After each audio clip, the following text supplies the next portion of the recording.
تو یہ ہے نا کہ اگر آپ کا تھوڑا سا اگر حال ابتر ہو گیا ہو تو آپ کی امید تو ہوتی ہے، دعا بھی ہوتی ہے، جی اور نا امیدی تو گناہ ہے، تو ہم امید کرتے ہیں، میں بھی امید کرتا ہوں کہ اللہ نے چاہا تو بہتر ہوگا۔ لیکن جو میں آپ کو شماری بتا رہا ہوں وہ تو حکومت کے ہیں۔ اگر ہم اس سال کچھ عرصے پہلے اگر آپ کی نظر سے ضرور گزرا ہوگا کہ پاکستان میں جو سیونگز اور انویسٹمنٹ کا ریٹ ہے، سرمایہ کاری کا اور بچت کا جو ریٹ ہے، وہ 30-40 سال میں سب سے کم ہے۔ جو جی فورن انویسٹمنٹ کا ریٹ ہے بیرونی ملک ممالک سے جو ہمارے یہاں سرمایہ کاری آتی ہے وہ بھی بہت کم ہے۔ ہمارا ان امپلائمنٹ ریٹ 21 سالوں میں سب سے بڑھ گیا ہے۔ پاورٹی ریٹ پاکستان میں شاید تاریخ میں سب سے بڑا ہوا ہے۔ تو بہت سارے مسائل سے گزری ہے پاکستان۔ حکومت اکثر یہ کہتی ہے کہ ایک الاپ ہے ان کا کہ ہم اسٹیبلٹی لے آئیں، اسٹیبلٹی لے آئیں، یہ بغیر بتائے کہ اسٹیبلٹی خراب بھی انہوں نے کی تھی۔ لیکن اسٹیبلٹی تو ہم نہیں کھا سکتے نا، ہمیں تو دال چاول چاہیے، روٹی چاہیے، سبزی چاہیے۔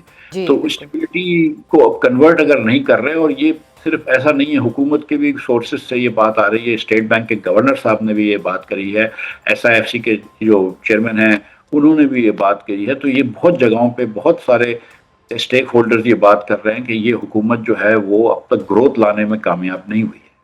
بالکل صحیح کہہ رہے ہیں۔ تمام جو معاشی ماہرین ہیں ان سے جب ہماری بات ہوتی ہے تو ہم یہی نقطہ ان کے سامنے بھی رکھتے ہیں کہ یہ جو گروتھ ریٹس ہیں، یہ جو اشاریے ہیں، یہ جو بڑے بڑے گرافس دکھائے جاتے ہیں، ان کا کوئی فائدہ نہیں ہے اگر وہ جو اس کے اثرات، اس کے ثمرات جو ہے وہ عام آدمی تک نہیں پہنچتے، جو کہ غربت کی چکی میں پسا ہوا ہے، جس کے اوپر آئے روز جو ہے وہ ٹیکس کے بوجھ لاتے جا رہے ہیں۔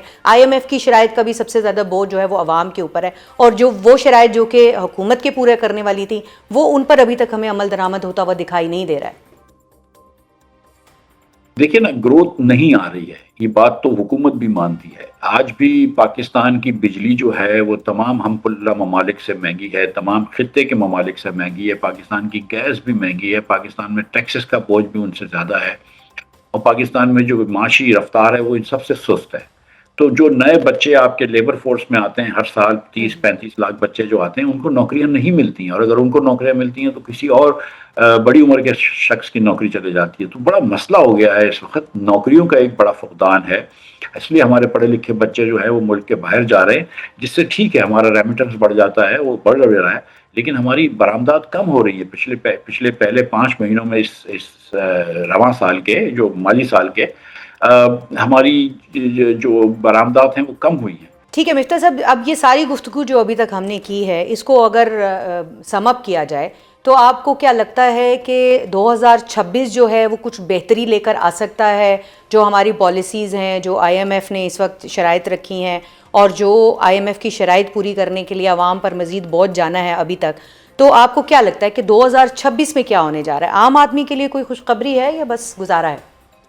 دیکھیے، ایک بات ہم کو یہ بات نوٹ کرنی چاہیے کہ IMF کی 100 شرائط ہوتی ہیں مثال کے طور پہ، تو جی حکومت اس میں سے 80 مانتی ہے، 20 نہیں مانتی، اور وہ ٹھیک IMF بولتا ہے ٹھیک ہے یار، 100 میں سے 80 اگر مان گئی ہیں تو کافی ہے۔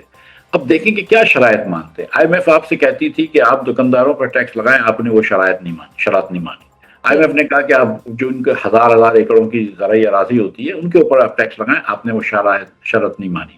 IMF آپ کو کہہ رہا ہے کہ آپ PSDP اور ڈیولپمنٹ ایکسپینڈیچرز کم کر دیں، آپ نے وہ شرط نہیں مانی۔ IMF آپ کو کہتا ہے کہ تھوڑی حکومت کے فٹ پرنٹ کو کم کرو، آپ وہ شرط نہیں مانتے۔ آپ کون سی شرط مانگتے ہیں؟ ہاں، غریب لوگوں کے اوپر، نوکری پیشہ لوگوں کے اوپر 50,000 کابینہ کے سائز کی بات ہوئی تھی، کی وہ بھی ٹیکس نہیں ہوئی۔ بڑھا دیں۔ کابینہ کے وزراؤں کی جب آپ ان تنخواہیں بڑھاتے ہیں، اور میں ان کی تنخواہوں کے خلاف نہیں ہوں، لیکن اگر آپ ان کی تنخواہیں بڑھاتے ہیں تو کہیں نہ کہیں آپ کو بھی اس بات کا ادراک ہے نا کہ وہ پچھلی تنخواہ میں وہ پورا گھر کا خرچہ نہیں کر سکتا ہے۔ اور یہ تو سب صاحب حیثیت لوگ ہیں، لیکن ان کو بھی اگر آپ 500-500% تنخواہیں بڑھاتے ہیں، ممبرز آف پارلیمنٹ کی جب 900% تنخواہ بڑھاتے ہیں، تو آپ یہ بھی تو دیکھیں نا کہ منیمم ٹیکس، منیمم ویجز کہاں ہیں؟ منیمم ویج تو آج بھی 40,000 روپے، اس کو تو آپ نے 50,000 کرنے کی تکلیف نہیں کی۔ مسٹر صاحب، وہ 40,000 بھی کہاں امپلیمنٹ ہو رہے ہیں؟ اگر ہم منیمم سیلری کی، منیمم ویج کی بات کر رہے ہیں تو وہ امپلیمنٹیشن نہیں ہے، تو امپلیمنٹیشن نہ ہونے کی ذمہ داری بھی تو حکومت پر ہے۔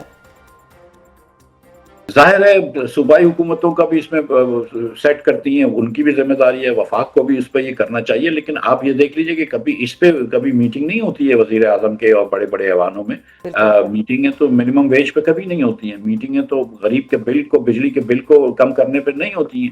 آپ نے تو صرف میٹنگ کرتے ہیں کہ سرکولر ڈیٹ کم کرنا ہے۔ IMF تو آپ سے یہ کہتا ہے کہ سرکولر ڈیٹ کم کرو، وہ ٹھیک ہے، وہ 2 طریقے سے کم ہو سکتا ہے۔ ایک طریقہ یہ جو حکومت نے اپنایا ہوا ہے کہ ہم بجلی کے آئے دن بل بڑھا دیں، دوسرا طریقہ یہ ہے کہ آپ اس میں جو چوری ہے اور جو ڈسٹریبیوشن لاسز ہیں وہ کم کریں، تو وہ نہیں کرتی حکومت، بل بڑھا دیتی ہے. بل بڑھانا تو ریفارم نہیں ہے نا.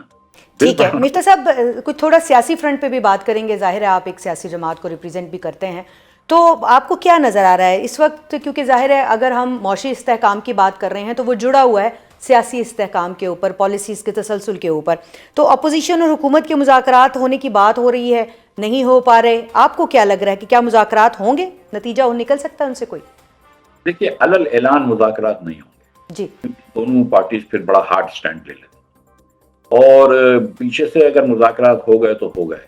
ہم تو یہ سمجھتے ہیں کہ دونوں فریقوں کو اپنی میکسیملسٹ پوزیشنز پہ، جو کہ ان کی اناؤنس پوزیشنز ہوتی ہیں، جو ٹی وی پہ آ کے کہتے ہیں کہ بھئی آپ فلاں کریں اور آپ فلاں کریں، اس چیز سے پیچھے ہٹ کے اگر آپ اس لیے کریں کہ یار یہ مسئلہ ایک پاکستانیوں کا ہے. ایک پاکستانی جو ینگ بچے ہیں خاص طور پہ، جو کہ پی ٹی آئی کے بہت سپورٹر ہیں، وہ ڈس اپوائنٹڈ ہیں پاکستانی پالیسیز سے. تو ہم کو اس کے اندر پوری پی ٹی آئی کو اور پوری پی ٹی آئی کے ورکران کو اور ووٹرز کو جو کہ پاکستانی شہری ہیں، ان کو ہم کو اندر لانا پڑے گا سسٹم کے، ان کو باہر ہم نہیں رکھ سکتے. تو اس لیے آپ ڈسکشن کریں، اور خان صاحب کو بھی یہ سوچنا پڑے گا کہ خان صاحب نے بہت غلطیاں فرمائی تھیں، بہت سارے لوگوں کو جیل بھیجا تھا، بہت ساری آرمی کی سپورٹ لی، اور آج ان کو بہت ساری چیزیں بری لگ رہی ہیں جو چیز یہ پریکٹس کر رہے تھے. تو دونوں کو اپنے اپنے موقف سے تھوڑا سا اپنے، یہ نہیں کہ ان کو ضرورت ہے، آج حکومت کو کوئی اتنی، حکومت یا مقتدہ کو کوئی ضرورت نہیں ہے اس وقت خان صاحب سے بات کرنے کی، کوئی اسٹریٹ پاور تو نہیں ہے ماں سوائے اس کے کہ یہ چاہتے ہیں کہ قومی دھارے میں ان بچوں کو لے آئیں. اور اس طرح خان صاحب بھی اب 2-3 سال جیل میں الحمدللہ بیٹھے ہوئے ہیں اور ان کو کوئی مسئلہ نہیں ہے. مطلب ایک بڑی ایک بڑی ہمت سے انہوں نے جیل کاٹ لی ہے. تو لیکن یہ کہ دونوں اگر یہ سوچیں کہ یار ملک کو آگے لے کر جانا ہے، تو ہم تھوڑا سا اپنے میکسیملسٹ پوزیشن سے نیچے آئیں اور نیگوشیٹ کریں، اور وہ میرے خیال سے ہو سکتا ہے، اللہ کرے ہو جائے. تحریک تحفظ آئین پاکستان کے پلیٹ فارم پہ آپ خود بھی بیٹھے ہیں، آپ کی جماعت بھی بیٹھی ہے جا کر. شاہد خاقان عباسی صاحب نے ریپریزنٹ کیا ہے تحریک تحفظ آئین پاکستان کے پلیٹ فارم پہ جا کے اپنی جماعت کو، اپوزیشن کے موقف کو. تو یہ بتائیے گا کہ ابھی آپ بیک ڈور رابطوں کی بات کر رہے ہیں، تو جب بیک ڈور رابطے ہوتے ہیں تو پھر ڈیل کا تصور آتا ہے، پھر این آر او کا تصور آتا ہے. ادھر سے خان صاحب جیل سے آواز لگاتے ہیں میں ڈیل نہیں کروں گا، این آر او نہیں لوں گا، ادھر سے حکومت آواز لگاتی ہے کہ کوئی ڈیل نہیں ملے گی، این آر او نہیں ہوگا. تو کہیں کسی نقطے کے اوپر نہ پہنچنے کی ذمہ داری کیا حکومت کے اوپر زیادہ عائد ہوتی ہے، یا خان صاحب جنہوں نے اسٹینڈ لینا تھا، جنہوں نے کوئی گفتگو کرنی تھی مذاکرات کے پروسیس کو آگے بڑھانے کے لیے، وہ ذمہ دار ہے؟ پہلے تو میں یہ کلیئر کر دوں کہ ہماری پارٹی عوام پاکستان، شاہد خاقان عباسی صاحب جس کے کنوینر ہیں، جی جی، وہ تحریک تحفظ آئین پاکستان کا حصہ نہیں ہے. لیکن جب اپوزیشن لیڈرز کی کانفرنسز ہوتی ہیں تو ہم ان کے پاس حاضر ہوتے ہیں اور اپنا موقف بھی پیش کرتے ہیں. اور اس بار بھی شاہد بھائی نے اپنا موقف پیش کرا، اور 26ویں آئینی ترمیم کے بھی ہم مخالفت کی ہے، اور 27ویں آئینی ترمیم کے بھی ہم نے خلاف بات کی ہے، اور انہوں نے بھی بات کی ہے. تو ہمارا ان سے بہت ساری چیزوں پہ ایگریمنٹ ہے، لیکن ہم ان کا حصہ نہیں. ایک تو یہ بات ہو گئی. دوسری بات، جہاں تک دیکھیں، آپ اس کو ڈیل کہہ لیں، معاہدہ کہہ لیں، سمجھوتا کہہ لیں، جو آپ کو الفاظ پسند ہیں اس کو کہہ دیں، لیکن کیا ملک کی خاطر نیگوشیٹ نہیں ہونا چاہیے؟ کیا اس سے سیاسی بے چینی ختم نہیں ہوگی؟ آپ کا اب 26 میں آ گئے ہیں، 27-28 2 سال نکلیں گے تو کل 29 آ جائے گا، پتہ بھی نہیں چلے گی، اور الیکشن کا سال آ جائے گا. آج بھی مسلم لیگ کا تو کوئی بیانیہ نہیں ہے، اور عمران خان صاحب کی پاپولیرٹی میں اس حکومت کو ایک دم ناکامی ہوئی ہے کم کرنے میں.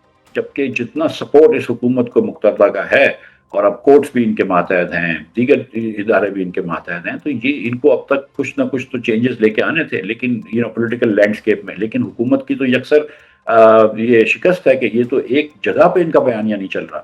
تو میرے خیال سے کوئی بات کر لیں، اب اس کو آپ ڈیل کہہ لیں، این آر او کہہ لیں، جو بھی کہہ لیں وہ کہہ لیں. لیکن بہرحال مطلب میں تو سمجھتا ہوں کہ اگر یہ کچھ چیز اگر کچھ ہو جاتی ہے، خان صاحب جو کہ پاکستان کے سب سے مقبول لیڈر ہیں، اور جو اس وقت لوگ پاور میں ہیں، وہ اگر بیٹھ کے کوئی راستہ نکالے تو نکل سکتا ہے. راستہ نکالنا چاہیں تو نکل سکتا ہے.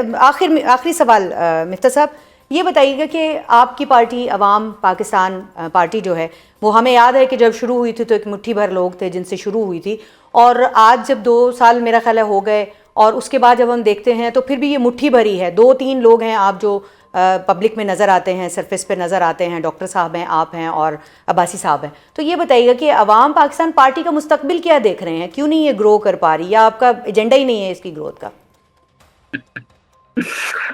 ایجنڈا ہے گروتھ کا.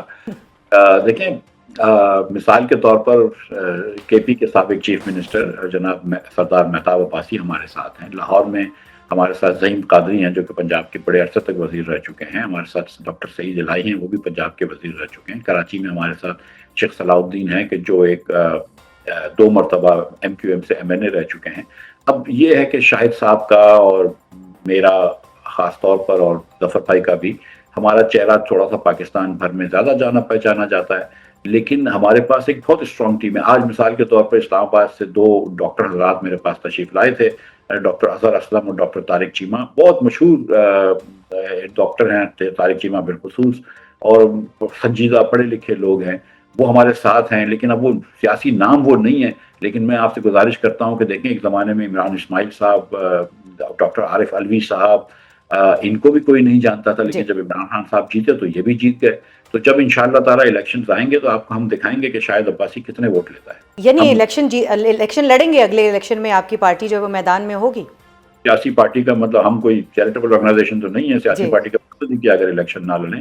ہم کو تو شاہد بھائی کو یہ پتا ہے کہ وہ کہاں سے الیکشن لڑیں گے, ظفر مرزا کو وہ پتا ہے کہاں سے الیکشن لڑیں گے, مجھے پتا ہے, شیخ صلاح الدین کو پتا ہے. آپ ہمیں خبر دے رہے ہیں تو ہم نے تو وہ خبر کی طرح سے ٹریٹ کرنا ہے نا, کہ اگلی بار جو ہے وہ آپ کی پارٹی, کیونکہ اس سے پہلے الیکشن میں نہیں آئی ہے ایز عوام پاکستان پارٹی. ہماری پارٹی تو اس الیکشن کے بعد بنی ہے. دیکھیں وہ پارٹی جو تھی نا, جو الیکشن سے پہلے بنتی ہیں یا بنوائی جاتی ہیں, ان کو تو منشور بھی تیار ملتا ہے, ان کو تو لیڈران بھی تیار ملتے ہیں. یہ تو ہماری تو آرگینک پارٹی ہے. میں آپ کو اتنا سی گزارش کر دوں کہ کچھ عرصے پہلے شاہد صاحب جب کراچی آئے تھے ان کے اٹیک سے پہلے, تو ہم نے پی آئی بی کالونی, جو کہ ایک اردو اسپیکنگ لوگوں کا لوور مڈل کلاس ایریا ہے, اس پہ 1000 لوگوں کا جلسہ کیا تھا فاروق ستار صاحب کے گھر کی 2 گلی چھوڑ کے میدان. اچھا ٹھیک ہے.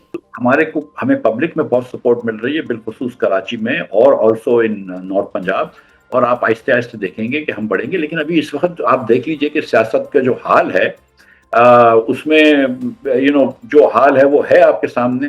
اور اب بھی اللہ کی مہربانی سے کوئی سیاسی اس پہ جب کچھ اسٹیٹمنٹس لینے ہوتے ہیں, خاص طور پہ معاشی پالیسی پہ, تو آپ جیسے لوگ مجھ پہ کرم فرماتے ہیں, سیاست پہ آپ لوگ شاہد عباسی پہ کرم فرماتے ہیں, تو انرجی پالیسی پہ اس پہ کرم فرماتے ہیں. تو ہم تو روز آتے ہی ہیں ٹی وی پہ, اور جی بالکل نہ سنا کہ غم عشق کے فسانے کو لگا رہا ہوں تیری راہ پہ زمانے کو.